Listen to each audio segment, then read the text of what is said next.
Assalamualaikum warahmatullahi wabarakatuh. Oke, kita masuk ke materi terakhir di uh, mata kuliah pengantar teknologi informasi. Materi yang kita bahas, pokok bahasannya adalah konsep dari jaringan komputer. Jadi dalam pengantar untuk mempelajari dasar-dasar teknologi informasi, konsep jaringan komputer juga termasuk ke dalam model-model teknologi informasi atau pengolahan teknologi informasi. Seperti biasa, peserta mahasiswa untuk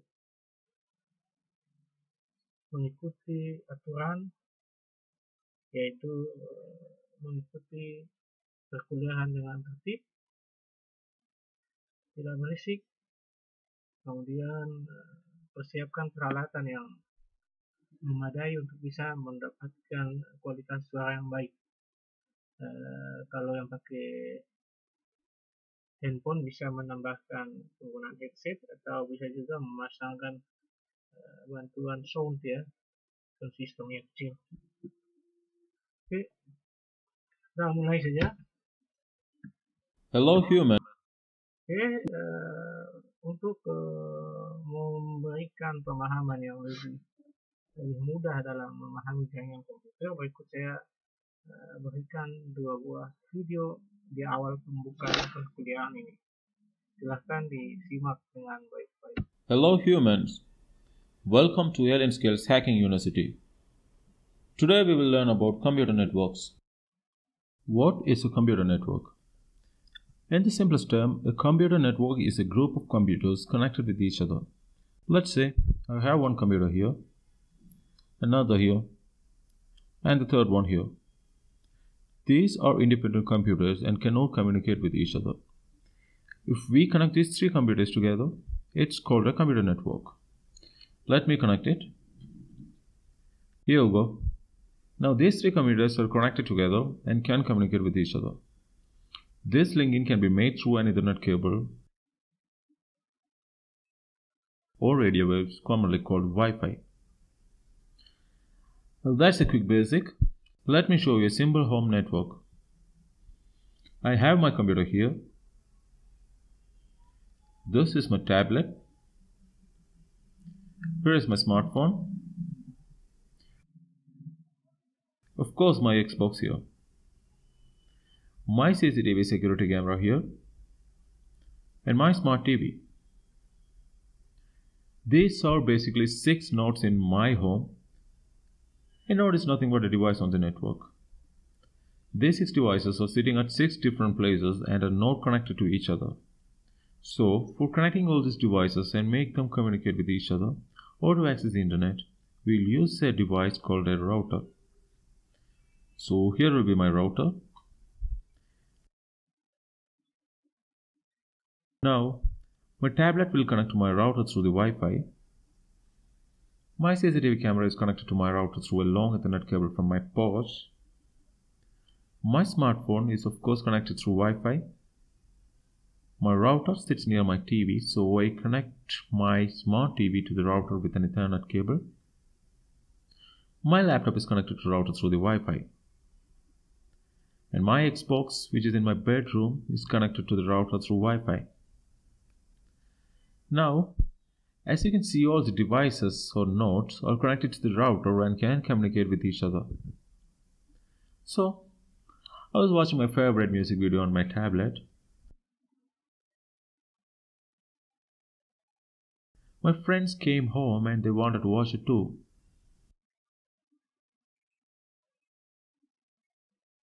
What to do now? It doesn't feel good to give the tablet to each of my friends. Oh wait, I can just send the music video to my TV as everything is connected now. The tablet will send the music video to the router, which in turn will send it to the TV. Now all my friends can watch. That is the advantage of connected devices. I just watch some content on my tablet on my TV. But that's not enough, is it? What if I want to watch some content on YouTube? What if you want to watch alien skills tutorials? I upload all my tutorials on YouTube, and YouTube servers are installed outside your home network, maybe halfway around the other side of the globe. So, if you want to watch my YouTube videos, you have to connect your router to the internet.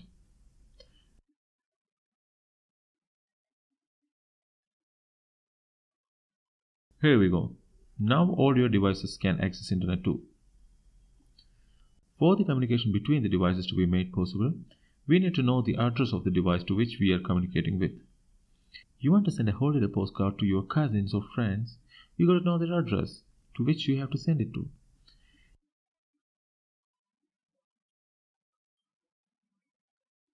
You will write the address and send it to the post office, which will then forward it to the correct address.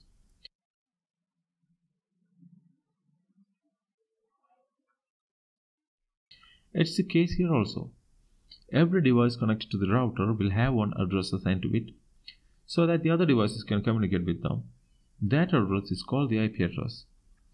Let's say my laptop is assigned the IP address 192.168.0.2. My laptop has 192.168.0.3. My smartphone has 192.168.0.4. My smart TV 192.168.0.5. The CCTV camera 192.168.0.6. And my Xbox 192.168.0.7. The router will have an IP too, let's say 192.168.0.1. These IPs which starts with 192 is internal or local IPs. This will be the address used by the devices to communicate with each other inside your home network. We have one public IP here, 216.581.9778, which will be the address the internet service providers will assign you. All the websites can see this IP of yours unless you use a proxy. I'll teach about proxy in the coming tutorials. So your local IPs have scope within your network only. Your friend's home network also can have the same IPs, but your public IP is unique around the world. I hope you got some basic understanding of what is a computer network and how different devices in a network communicate with each other. We'll see you in the next tutorial. Bye. This channel is launched just now, so I'll be uploading more and more tutorials very frequently. If you don't want to miss those tutorials, please subscribe and click the bell icon. Clicking the bell icon is really important as it will help YouTube to show notifications when I upload new tutorials. This will help you to stay updated with the channel.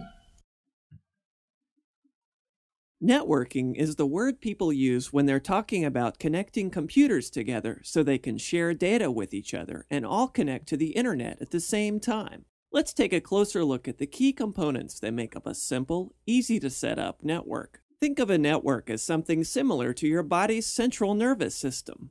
At the top of the network is a brain that handles all the traffic coming through. This is called a router. The brain is connected to a spine that sends signals throughout your network. This device is called a switch, and it distributes signals to all of your computers and devices via network cables. Now let's check out each of the components of a wired network in more detail. We'll start with the router. A router has a smart little computer inside that identifies all of the computers and devices on your network and assigns a unique number to each one. Techie people call this an IP address. A router also connects to the internet outside your home via a modem that can be provided by your DSL or cable internet provider. A router is always at work, managing the tons and tons of information your computers and devices send and receive, and controlling which computers and devices get what information and when. So how does a router actually send information from the internet to your computers and devices? And how does it enable your computers to share information with each other? The answer lies with that device we mentioned earlier, a switch. A switch sends traffic through your network to the places it needs to go. Every Netgear home router has a switch with 4 ports built right into it. You can also get wireless routers from Netgear that use radio signals to do the same thing as a switch. But these still have those 4 ports built into them, so you can use wires with them too. When you're buying a router for use in a wired network, pay attention to the speed of the built-in switch. The fastest switches are called gigabit, and they're perfect for applications like streaming video in your home. Meanwhile, routers with switches called fast Ethernet are great for essential tasks like web surfing, email, and online gaming. Now say you have more than 4 items you'd like to plug into a router. You need more ports. The solution is easy. You'll need an additional switch, which again is that thing that's already built into your router. In this case, though, you just need the switch portion and not another router, because your network doesn't need 2 brains after all. Netgear has switches with as few as 5 ports, as well as some that feature 24 ports or more. Once again, if you need the fastest speeds, go for a gigabit switch. Your SmartyPants Netgear router will recognize these new connections and start sending data to them right away.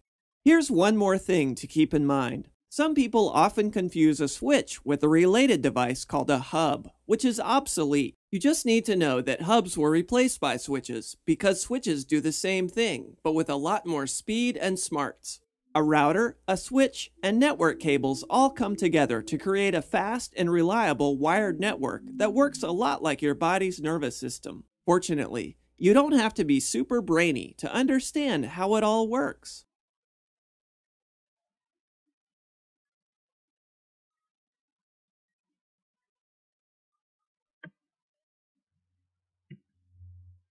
Itu tadi sedikit selingan tentang video yang berhubungan dengan jaringan komputer.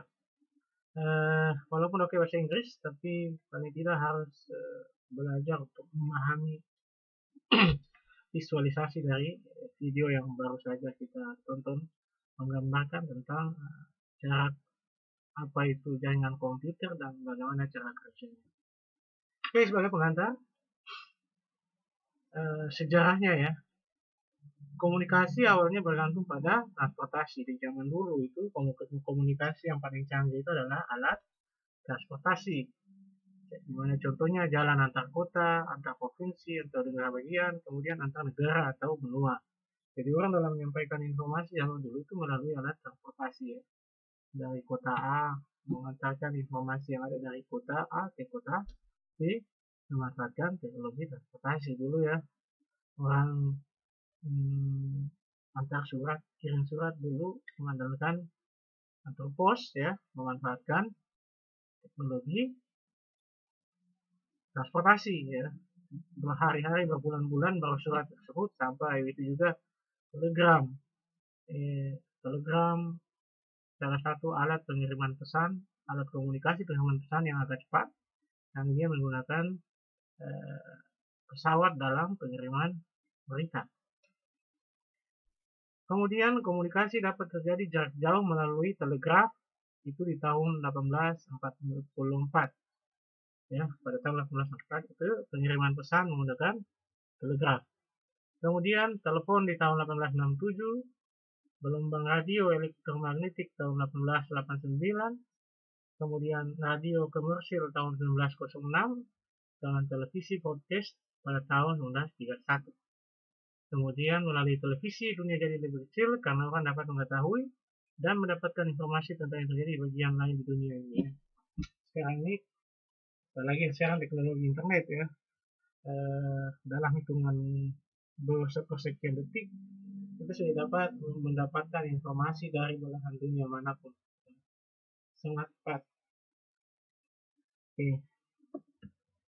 Dalam telekomunikasi, informasi disampaikan melalui sinyal. Ya, sinyal itu ada 2 jenis. Yang pertama adalah sinyal digital. Secara spesifik mengacu pada informasi yang diwakili oleh 2 keadaan, yaitu 0 dan 1. Data digital dikirimkan dengan diwakili 2 kondisi saja, yaitu angka 0 dan angka 1. Ya, jadi sinyal yang pertama adalah sinyal digital yang menggunakan bilangan linear. Sinyal dikirimkan dalam bentuk angka 0 dan 1. Ya, jadi internet, IP address menggunakan angka 0 dan 1 ya. Kemudian ada beberapa perangkat-perangkat telekomunikasi seperti receiver dari antena parabola itu menggunakan angka-angka digital ya dalam menentukan posisi frekuensi untuk mendapatkan sinyal dalam pengiriman informasi. Ya, orang menonton televisi lewat antena parabola digital itu kan dia mengambil sinyal frekuensi melalui secara digital dari satelit. Kemudian yang berikut sinyal analog. Sinyal yang terus-menerus dengan variasi kekuatan dan kualitas, misalnya suara, cahaya, dan suhu yang dapat berubah-ubah kekuatannya dan kualitasnya. Kemudian data analog dikirimkan dalam bentuk yang berkelanjutan, sinyal elektrik berkelanjutan dalam bentuk gelombang. Ya.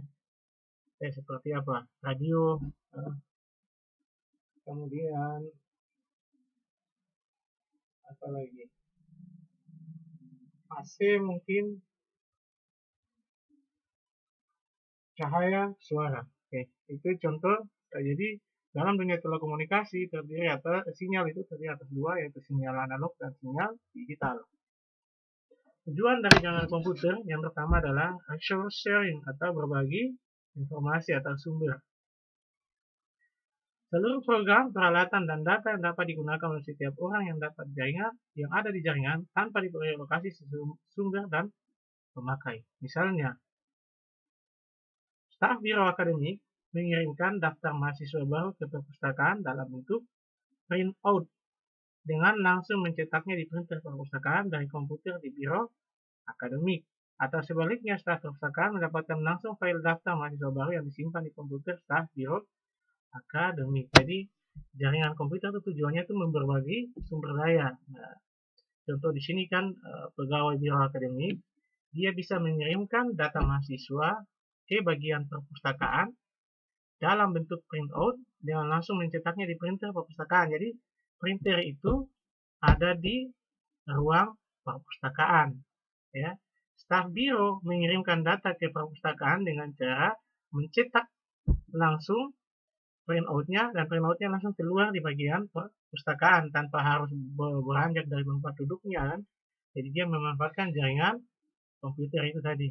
Dia cukup duduk di depan komputernya dia, kemudian dia mencetak data mahasiswa. Data mahasiswa itu otomatis tercetak di ruangannya bagian perpustakaan. Begitu juga seperti demikian. Staf perpustakaan mendapatkan langsung file daftar mahasiswa baru yang disimpan di komputer staf biro akademik. Jadi bagian staf perpustakaan dia juga bisa mengakses data mahasiswa baru yang ada di komputer biro akademik. Itu tujuan dari resource sharing ya, saling berbagi sumber daya. Jadi antara satu komputer dan komputer lain bisa saling berbagi. Kemudian high reliability atau keandalan yang tinggi. Tersedianya sumber-sumber alternatif kapanpun diperlukan. Misalnya ada aplikasi perbankan atau militer. Jika salah satu mesin tidak bekerja, kinerja organisasi tergantung karena mesin lain mempunyai sumber yang sama. Nah, jadi itu kelebihannya itu ya, memiliki keandalan yang tinggi karena komputer satu sistem tapi digunakan oleh banyak komputer karena dia terhubung dalam satu jaringan. Contoh, ada 5 komputer dalam satu jaringan. Komputer A, B, C, dan E mengakses aplikasi yang sama, contohnya mengakses Facebook. Kemudian komputer A ternyata mati lampu atau baterainya habis. Dia tidak mengganggu kinerja dari komputer B, C, dan E karena tidak ada hubungannya. Yang dia dihubungkan oleh resource-nya tadi. Resource-nya apa? Resource-nya sumber dayanya itu, aplikasi yang diakses. Jadi kita mempengaruhi komputer-komputer yang lain. Kemudian yang ketiga adalah menghemat uang. Membangun jaringan dengan komputer-komputer kecil lebih mudah dibandingkan dengan menggunakan mainframe. Data disimpan di sebuah komputer yang bertindak sebagai server dan komputer lain yang menggunakan data tersebut bertindak sebagai klien. Bentuk ini disebut dengan client server. Ya, jadi dia tidak perlu membutuhkan komputer yang besar, dia cukup membuat sebuah jaringan yang bernama client dan server. tempatkan sebuah sistem itu di dalam server, kemudian dari klien bisa mengakses semua data yang ada dalam server. Klien ini banyak, servernya satu. Kemudian scalability, meningkatkan kinerja dengan menambahkan komputer server atau klien dengan mudah tanpa mengganggu kinerja komputer server atau komputer klien yang sudah ada terlebih dahulu. Jadi dia tidak berpengaruh pada saat kita mau menambahkan kapasitas atau jumlah komputer, baik itu dalam posisi sebagai server atau klien. Yang kelima, medium komunikasi, memungkinkan kerjasama antara orang-orang yang saling berjauhan melalui jaringan komputer, baik untuk bertukar data maupun komunikasi. Tadi sudah dicontohkan di atas, jadi dia sebagai alat komunikasi untuk pertukaran data ya. Orang bisa mengirim data dari Bluetooth, dari inframerah dulu ya, dari sharing data ya, share it ya.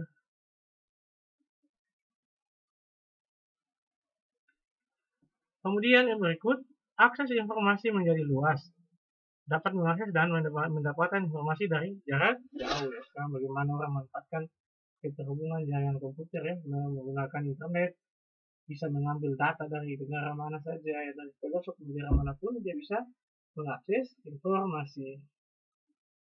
Kemudian komunikasi orang ke orang, digunakan untuk berkomunikasi dari satu orang ke orang lain. Jadi fungsi tujuan dari jaringan komputer adalah untuk berkomunikasi dari satu orang ke orang yang lain. Dan yang terakhir adalah hiburan interaktif. Hiburan interaktif itu maksudnya terjadinya hiburan yang saling berinteraksi ya. Orang bisa berbagi hal-hal yang menarik melalui jaringan komputer. Bagaimana pengaruh jaringan dalam kehidupan sehari-hari? Yang pertama, memeriksa kondisi cuaca atau meramalkan keadaan cuaca di kemudian hari. Jadi sekarang orang tidak bisa memprediksi, ya, meramalkan kondisi cuaca pada besok hari, mendung, hujan atau panas ya, angin ya, atau air pasang, ya, air surut. Orang tidak bisa melakukan peramalan ya, atau dia memeriksa kondisi cuaca tanpa harus turun ke lapangan. Ya, dia memasangkan alat, sinyal atau apa, nanti sinyal itu secara otomatis mengirimkan informasi ke sistem melalui jaringan. Kemudian menampilkan video mengenai keadaan lalu lintas yang terjadi di saat-saat tersebut ya, kayak sekarang yang digunakan oleh kepolisian ya, National Traffic Management Center. Dia memasangkan alat-alat penangkap video, penangkap sinyal di pojok-pojok tempat-tempat tertentu. Kemudian alat tersebut mengirimkan gambar ke pusat pelayanannya ya, di national trafficnya. Dia bisa lihat di mana ada kepadatan, di mana ada kecelakaan ya, dan sebagainya. Kalau di Kota Ternate sudah mulai diterapkan, dipasang di traffic light ya, lampu lalu lintas ya. Kemudian dia sudah menerapkan tilang ya, tilang online, memanfaatkan jaringan komputer ya. Di komputer secara video secara otomatis mendapatkan gambar dari plat nomor, kemudian mengirim informasi ke komputer di server atau di database. Kemudian memeriksa saldo di bank dan membayar tagihan secara online ya. Sekarang orang mau cek saldo di bank tanpa harus ke ATM ya, tanpa harus antri di teller ya. Dia sudah bisa memanfaatkan mobile banking untuk mengecek saldo ya. Bahkan dia bisa membayar tagihan menggunakan mobile banking.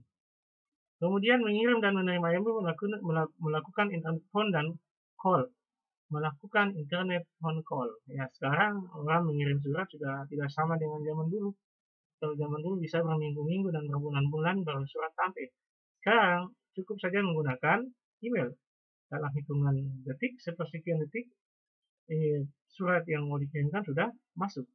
Begitu juga orang bisa melakukan hubungan komunikasi telepon melalui menggunakan jaringan internet, video call. Ya. Kemudian mendapatkan informasi kesehatan dan nasihat dari expert di seluruh dunia dan membagikan ke forum mengenai informasi kesehatan dan health treatment ke forum. Ya. Sekarang memanfaatkan jaringan komputer, orang bisa dapat informasi kesehatan. Ya, dia mau ngecek penyakit ini obatnya apa, ya. Kemudian gejala-gejala kayak begini, sakit itu berarti sakit apa. Ya. Kemudian memposting dan memberikan foto, video, dan pengalaman dengan teman atau dengan seluruh dunia. Dari tadi yang disebut dengan hiburan interaktif. Dia memberikan video-video yang menarik, pengalaman-pengalaman yang menarik. Orang yang melihatnya mendapatkan semacam hiburan, ya, yang namanya hiburan interaktif. Kemudian bagaimana pengaruh jaringan dalam kehidupan sehari-hari? Lanjutan. Keberadaan dan adopsi teknologi internet membentuk sebuah bentuk baru dalam cara berkomunikasi, ya. Dengan cara mengadopsi teknologi internet, sekarang orang memanfaatkan teknologi bentuk baru dalam cara berkomunikasi. Nah, sekarang buktinya kan kita berkuliah secara online, itu kan bentuk baru dalam sebuah cara berkomunikasi. Orang sekarang seminar online, seminar nasional online, kuliah online, sidang skripsi online, bimbingan dan asisten semuanya online. Itulah contoh teknologi internet membentuk sebuah bentuk baru dalam cara berkomunikasi. Kemudian ada lagi instant messaging, pesan instan. Komunikasi secara real time antara dua orang atau lebih melalui metode typetext, ya, mengetik pesan, ya. Real time itu kirim pesan langsung ada yang balas, itu real time, ya, live, ya, secara langsung. Kemudian weblogs kebanyakan digunakan untuk mengekspresikan sesuatu secara online, share foto dan join ke dalam sebuah komunitas. Kemudian ada wikis, ada podcasting, kemudian ada collaboration tools. Ini podcasting yang ini, ya. Kemudian instant messaging ini masih pakai yang lama, ya, Yahoo Messenger, ya. Karena kan pesan instan sudah banyak sekali, ya. WA dan macam-macam. Kemudian ada weblogs, ya.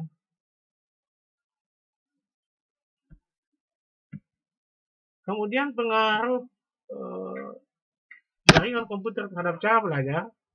Yang pertama, current and accurate training materials, ya. Jadi dia lebih akurat dalam mendapatkan materi pelatihan. Kemudian availability of training to a wide audience. Kemudian ketersediaan data pelatihan dalam jumlah yang luas, ya, dan bisa diakses oleh banyak orang. Kemudian consistent quality of instruksi, ya. Jadi dia selalu konsisten dalam menyampaikan instruksi yang berkualitas.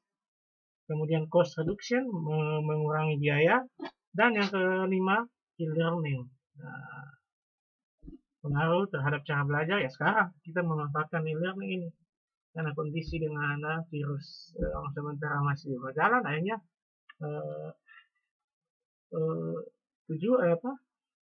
jaringan komputer akhirnya berpengaruh terhadap cara belajar, ya. Walaupun tidak ada virus yang sementara berjalan, akan tetapi kampus juga sudah menerapkan e-learning, ya, dan saya juga sudah menerapkan e-learning sejak mulai mengajar. Di setiap saat ujian atau ujian midterm, ya, ada kuis, ada ujian final, semuanya saya memanfaatkan e-learning, ya. Jadi ujiannya online. Oke.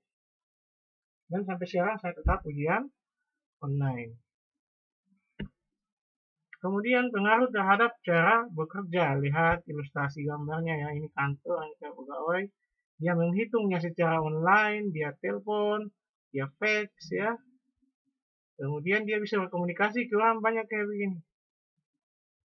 Dulu, ya, data jaringan untuk operasi bisnis hanya digunakan untuk informasi finansial internal, informasi customer, dan sistem penggajian pegawai. Jadi dulu orang dalam memanfaatkan jaringan komputer hanya untuk kepentingan ini. keuangan internal, data, informasi tentang keuangan dari internal nih. Kemudian informasi customer, dia cuma membutuhkan jaringan komputer itu untuk mendapatkan data dari pelanggan dan untuk sistem penggajian karyawan atau pegawai.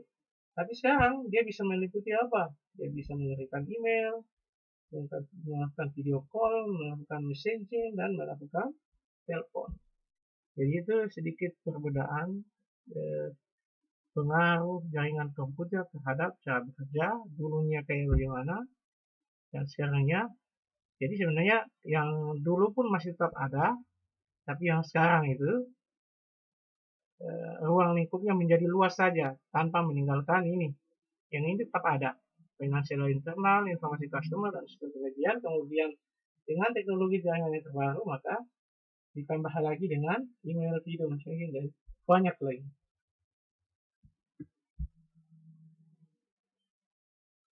Ini sedikit ilustrasi yang menggambarkan bahwa bagaimana apabila tidak ada jaringan berkomunikasi melalui jaringan komputer. Komunikasi melalui jaringan.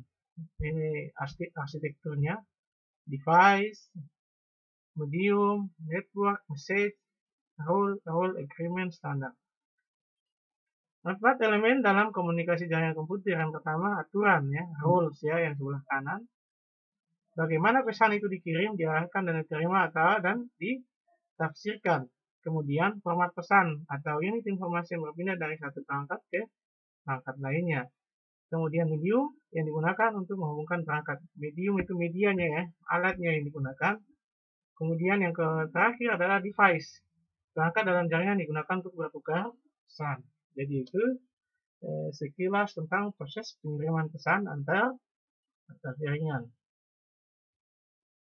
Aturan bagaimana pesan itu dikirim itu kan caranya bagaimana supaya pesan itu ada aturannya.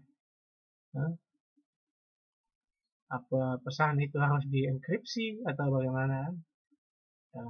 Di end to end ya, yang menerima mengirim langsung bisa diterima oleh penerima itu. Ada aturan-aturannya. Kemudian ada konvergensi jaringan. Saat ini konvergensi masih terhalang akan kompatibilitas platform, device, dan lain-lain. Ada masa di mana semua perangkat berbasis komputer di seluruh dunia akan saling terkoneksi dalam satu jaringan yang sama. Ya, jadi sekarang mungkin konvergensi itu sudah mulai terkikis. Dengan teknologi yang sangat canggih, sekarang semua sudah saling terkoneksi. Tidak ada lagi pembatasan ya, platform dan macam-macam device. Dan semua bisa terbaca sekarang. Bisa terkoneksi. Berikut gambaran tentang struktur jaringan komputer. Ini LAN, Local Area Network, ya, terhubungan ya. Ini gambar, ini sebagai penambah asana saja, asana pengetahuan. Karena nanti ada mata kuliah ini di semester 4 kalau tidak salah. Ini supaya pas semester 4 tidak bingung. Oh ternyata ada struktur jaringan komputer kemudian kayak begini. Dan nanti ada prakteknya di sana. Struktur jaringan komputer yang pertama end device, yakni komputer.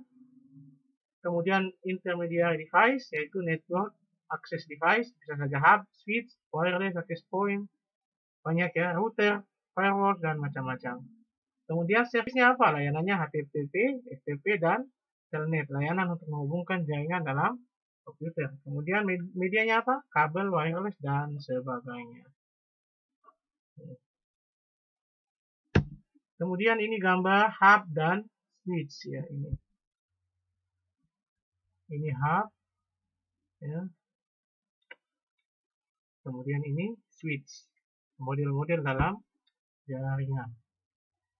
Ya, kemudian ini contoh perangkat media dalam jaringan komputer. Device-nya. Kemudian yang ini hub dan switch, yang ini router. Nah, ini contoh gambar dari router.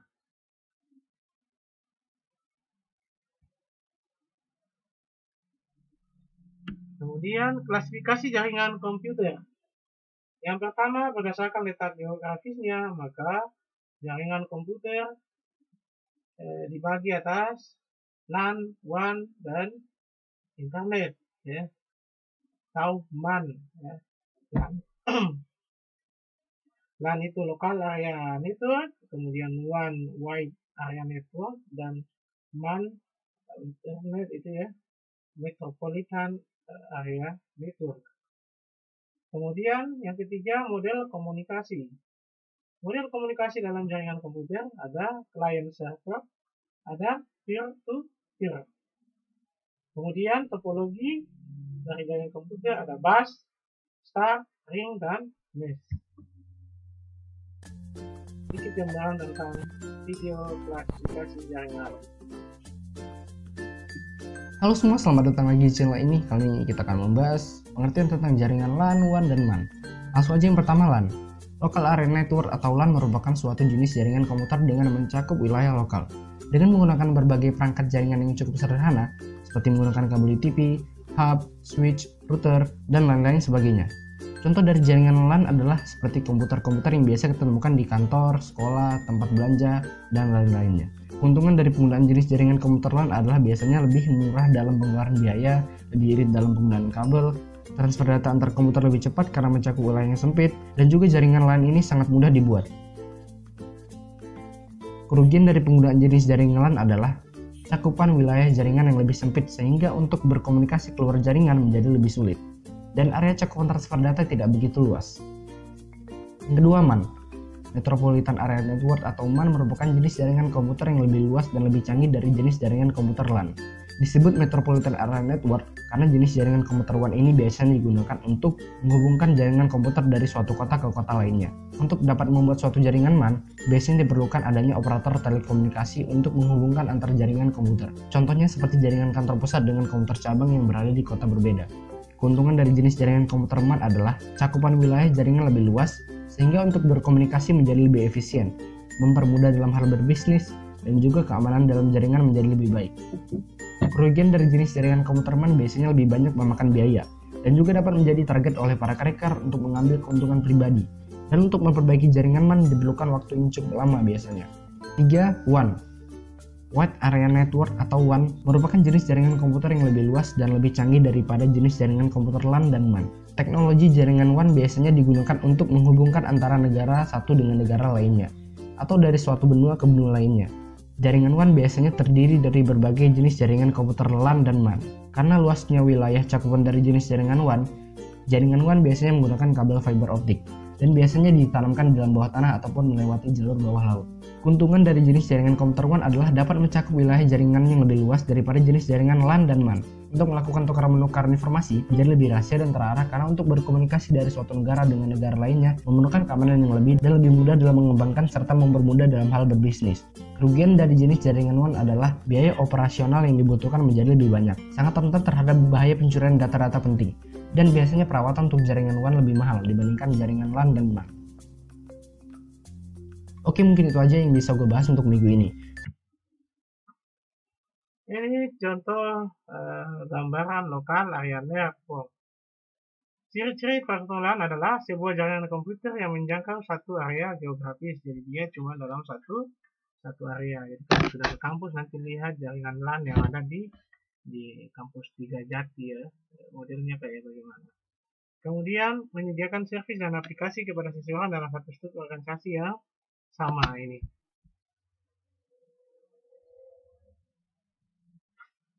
Kemudian sebuah LAN biasanya diadministrasikan oleh satu pengelola.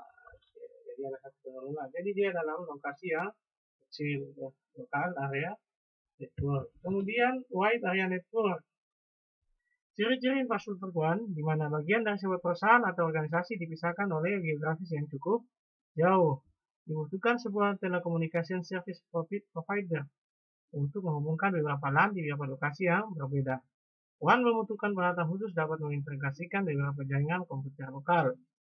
Dikarenakan pentingnya peralatan ini dibutuhkan keterampilan khusus untuk konfigurasi, instalasi, dan maintenance peralatan tersebut di sini. Ini WAN menghubungkan, ini ada LAN-nya sendiri, ini LAN-nya sendiri. Taruhlah sebuah jaringan lokal area network di kota A kemudian ada satu lokal area network di kota B dihubungkan dalam satu jaringan komputer, itulah namanya one wide area network. Kalau ini tadi cuma satu saja lokal. Kalau ini lokalnya ada dua digabungkan menjadi satu, dihubungkan. Kemudian client server model. Client server itu, ini server, ini jaringan.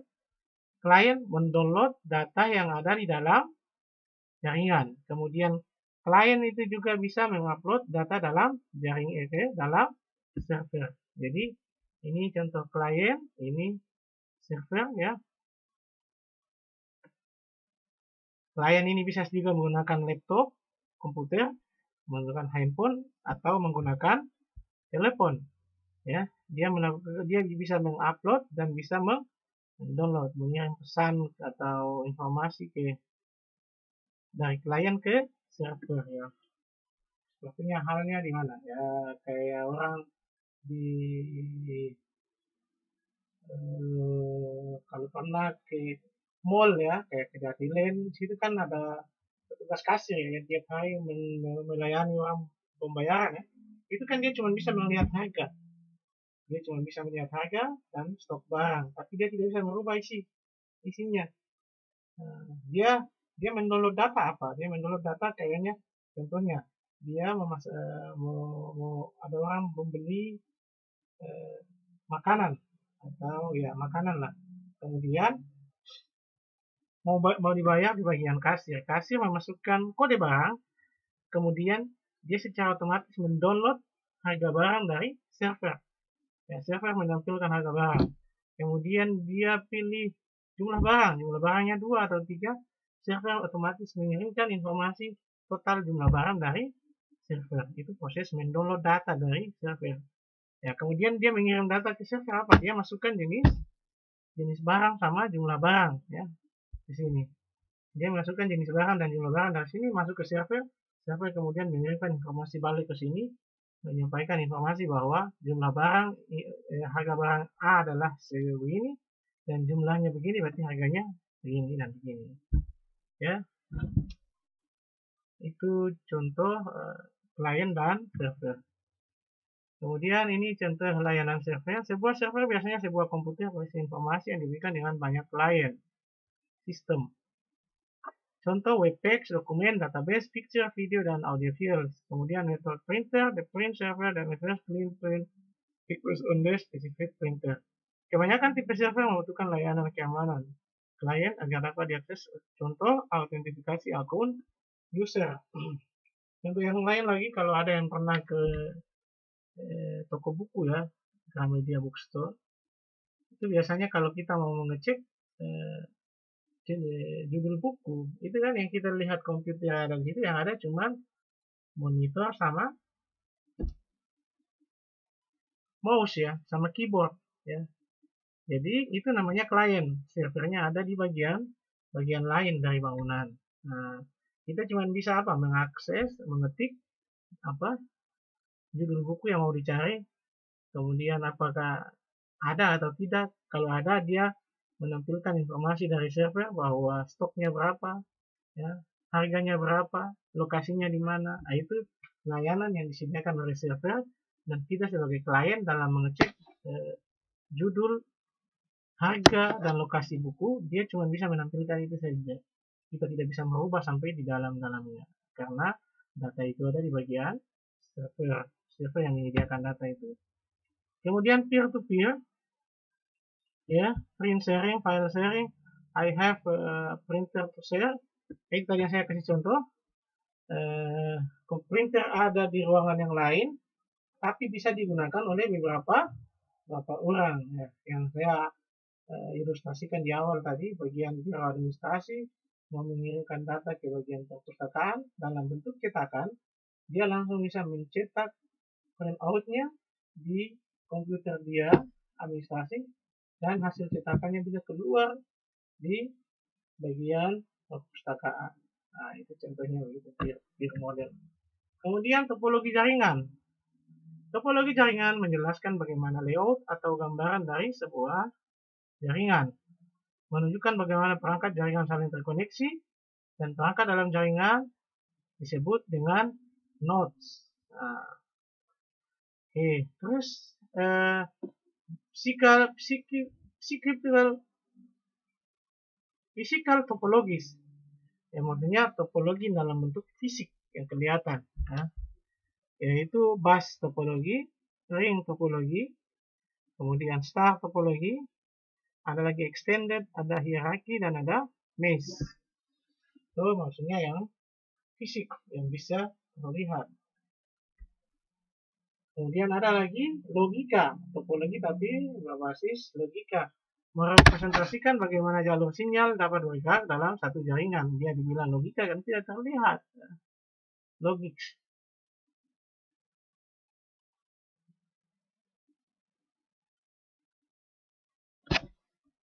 Ini contoh gambarannya nanti dibahas lebih detail di mata kuliah jaringan komputer. Nah, physical topologi menunjukkan keberadaan perangkat secara fisik baik media dan alat yang digunakan. Kalau yang topologi logikal lebih dalam bentuk jalur sinyal. Kalau physical dalam bentuk perangkat fisik kelihatan baik media dan alat yang digunakan. Switch, router, kemudian hub, kelihatan semua. Itu namanya physical topologi. Kemudian ada hierarki topologi, dia pakai tree, sistem tree, hierarki jaringan dari atas ke bawah hierarki saling terhubungan. Pohon keputusan.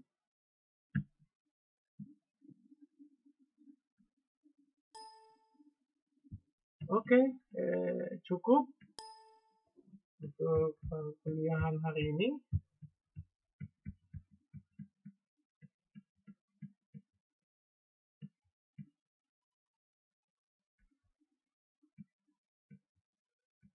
Ada yang terlewatkan?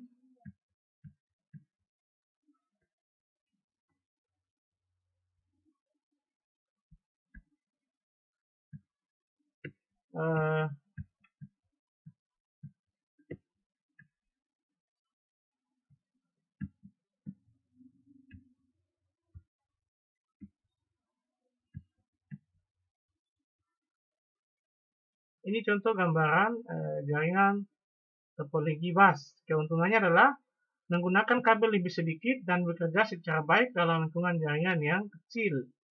Kemudian tidak memerlukan perangkat sentral seperti hub, switch, atau server, router. Ini. Kelemahan akses lebih lambat dan penggunaan bandwidth dikarenakan berbagai pemakaian jalur media. Jadi jalurnya dipakai sama-sama. Usahakan pada titik dimanapun dapat menyebabkan seluruh jaringan mati. Kemudian membutuhkan perangkat yang disebut terminator. Nah, ini dia terminator. Kemudian komputer A, B, C, D, E, F. Servernya di sini dibagi-bagikan ke dalam satu jaringan. Kemudian star topologi. Star topologi dia berbentuk seperti bintang, Keuntungannya adalah throughput lebih baik daripada topologi sebelumnya. Kemudian troubleshooting lebih mudah. Kelemahannya apa? Dibutuhkan biaya tambahan dikarenakan pengadaan alat yang digunakan sebagai central point jaringan. Dia harus menyediakan hub lagi untuk menghubungkan komputer ini.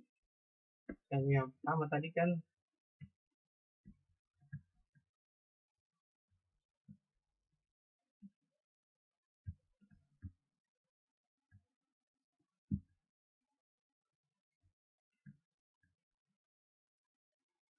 yang bus tadi kan dia satu jalur dipakai sama rame-rame, Kalau yang di star, setiap jaringan memiliki jalur sendiri-sendiri, tapi mengambil dari central point jaringannya langsung. Jadi tidak saling mengganggu. Kemudian ring topologi. Ring topologi karakteristiknya adalah seluruh perangkat dapat berkomunikasi dengan membagi media jaringan tunggal dan bergerak satu arah. Jadi kita saling mengganggu. Lihat anak panahnya begini semua. begini semua. Jadi tidak saling mengganggu. Dengan dual ring, double ya, ada dua, seluruh perangkat dapat berkomunikasi dan bergerak dua arah, membuat redundansi. Jadi ada satu ke kiri, satu ke kanan. Jadi tidak saling mengganggu. Kemudian yang berikut adalah mesh topologi. Topologi mesh mengkoneksikan seluruh nodes dengan fungsi redundansi dan fault toleransi. Digunakan di arsitektur with area network untuk menghubungkan LAN dan juga untuk jaringan vital. Topologi ini jauh lebih mahal dan susah untuk diimplementasikan ya, karena lihat acak. Semakin banyak lokal area network, semakin banyak jaringan yang dihubungkan. Oke, selesai. Itu tadi materi tentang topologi jaringan. Ya, setelah ini silakan untuk mengakses YouTube, channel YouTube untuk mereview kembali materi yang sudah disampaikan. Terima kasih. Assalamualaikum warahmatullahi wabarakatuh.